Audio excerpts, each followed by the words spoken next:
Hey guys, today's video is finally on my Harpegnathos Venators. I love them.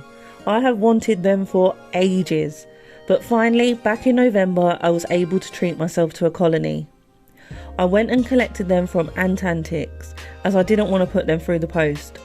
I'm super nervous with how things will go with them, but I'm going to give them my best shot. And as I got them from Ant Antics, they've already had the best start. I brought them home in this plastic tub with sand and gravel in it. I just want to say now that this is not a care guide, this is just what I have done and how it's gone so far. Everyone knows I love a Saturn, so I had one to hand to use for their outworld, and I attached a gypsum nest to one of the ports. They showed no signs of moving and I wasn't going to rush them, so I added another tube to their tub.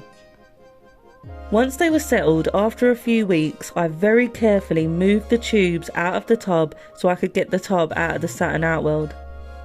I added some desert sand on top of the sand I already had in there. The gravel seems to be really important to them, and they collect bits and put it in and around the test tube, so I'm glad I added it. But I did have one tube in the Saturn, like in the nest part. Not intending for them to nest there, I just really wanted to see how much it would affect the humidity, if any. Anyway, the morning after I added the sand, I checked on them and they had all squished into the tube in the Saturn nest part. So I've added some more tubes, some with a bit of sand in and some without anything. And within a few days they had spread out in all the tubes in the Saturn, and they'd brought along lots of bit of gravel with them too. I have left their original tubes on the ground just in case they want to move back, because it must be warmer on the ground as the Saturn is sitting on a heat mat. But I did disconnect the gypsum nest as it was never bothered with, and the Saturn is much easier to move without that attached. Within days of them being settled in the Saturn, they laid their first fresh batch of eggs.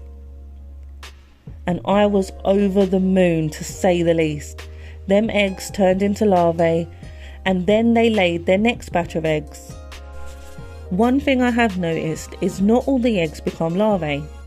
I don't know if they have eaten them, or could the larvae actually be feeding on some of their eggs. But it seems like if she lays 10 eggs, I maybe get 7 small larvae, and then maybe them 7 small larvae turn into 5 big larvae, so some are disappearing somewhere. Either way, I'm not complaining, it's just an observation. I'm willing to give this species 3 attempts to try and get it right, so I'm learning as I go, and it's all been so interesting. One of my favourite things is seeing the larvae wriggle around searching for food, and I love seeing them feeding on insects the workers bring them. I do think it's a possibility that the larger larvae could be eating its future sisters, and this may explain why they seem to separate the largest larvae. Or maybe this is just a coincidence, who knows. I do think the Saturn could be working well because I've seen photos of wild harp nests that show long chambers above each other, almost like test tube shapes. Okay, they're usually in clay embankments, but to me it reminds me of a Saturn. To the point that I'm tempted to drill holes in test tubes, fill them with clay or plaster down one end where you'd usually have the water, and then some clay along the floor of the test tube, and then be able to hydrate it through the drilled hole. But at the moment I am not changing anything. Until they go from brood to worker with me a few times, I will not relax. Another thing that I've been wondering about is why does it seem so difficult to keep them in England?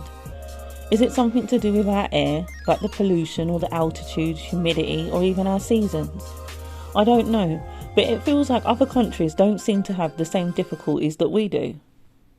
And now for what harps are probably most popular for, is the live feeding. I just want to add that I only live feed colonies who need live prey, and even then I do try to make sure it's nothing too big, and my aim is to make the prey nice and easy for them to take down quickly.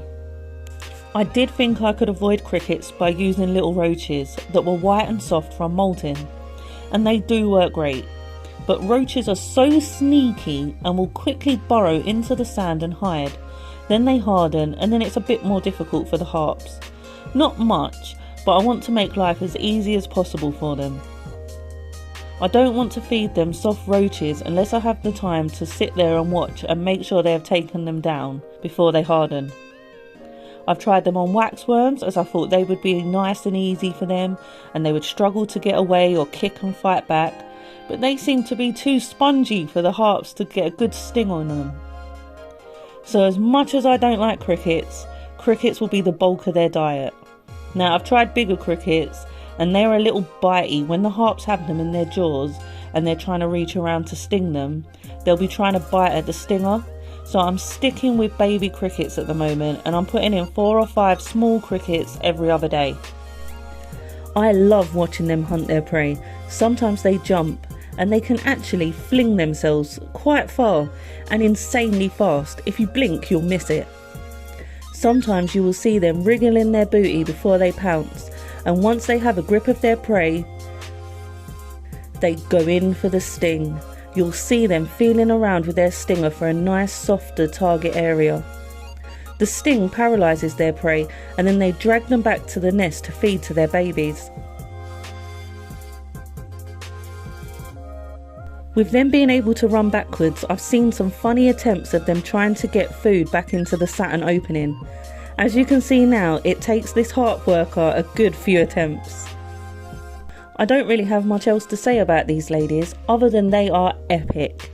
Again, I would like to stress that this is not a care guide. This is just my journey with them so far. I don't think anyone should do a care guide on a colony that they haven't had successfully for a decent amount of time. So I won't be doing one for these anytime soon. I will obviously want to update you on how things go with them though, and hopefully it'll all be positive news. If you want to get yourself some of these, go check out Ant Antics website and get yourself a colony. I think there's a discount code Ants England on them, but I'm not sure if it's still active. I'll leave you with some bonus footage. But as always, thanks for watching, take care, stay safe, bye!